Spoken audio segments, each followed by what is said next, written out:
Hello दोस्तों, तो आज हम संख्या पद्धति में कुछ संख्याओं की परिभाषाओं के बारे में पढ़ेंगे। तो चलिए वीडियो को शुरू करते हैं।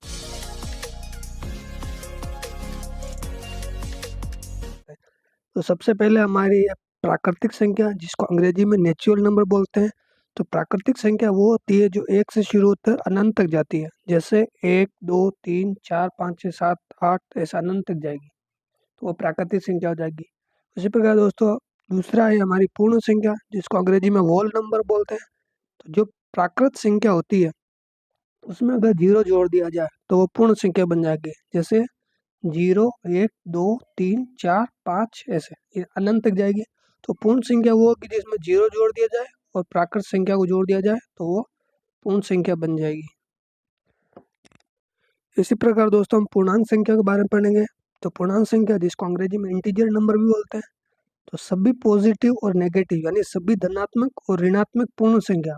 पूर्ण संख्या का अर्थ इसमें ये वाली संख्या नहीं है। पूर्ण संख्या यानी जिसमें दशमलव वाली संख्या का प्रयोग नहीं हो, तो वो संख्या पूर्ण संख्या होगी। तो जैसे कि सभी धनात्मक और सभी ऋणात्मक यानी +1, +2, +3, +4 ऐसे अनंत तक जाएगी।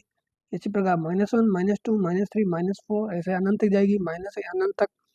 तो इसको संख्या रेखा पर निरूपित इस प्रकार किया जाएगा, माइनस इन्फिनिटी से जाएगा जो 0 तक जाएगा, और +1, +2, +3 ऐसे अनंत तक जाएगा।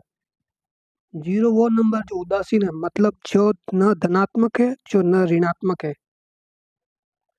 इसी प्रकार दोस्तों हम अब सम संख्या के बारे में पढ़ेंगे। तो सम संख्या, जिसको अंग्रेजी में इवन नंबर बोलते हैं, तो ऐसी संख्या जिसका इकाई का अंक 0, 4, 2, 4, 6, 8 हो, तो वह संख्या सम संख्या कहलाती है। जैसे 428, तो इसमें दोस्तों इकाई का अंक 8 है जो कि एक सम संख्या है। इसमें इकाई का अंक 4, 6, 416 में, तो ये भी एक सम संख्या होगी। इसी प्रकार दोस्तों हम विषम संख्या के बारे में पढ़ते हैं। तो विषम संख्या, जिसको अंग्रेजी में ऑड नंबर बोलते हैं, तो वह संख्या जिसका इकाई का अंक 1, 3, 5, 7, 9 हो, तो वह संख्या विषम संख्या कहलाएगी। जैसे उदाहरण के लिए 427, इसमें इकाई का अंक 7 है, तो यह एक विषम संख्या होगी।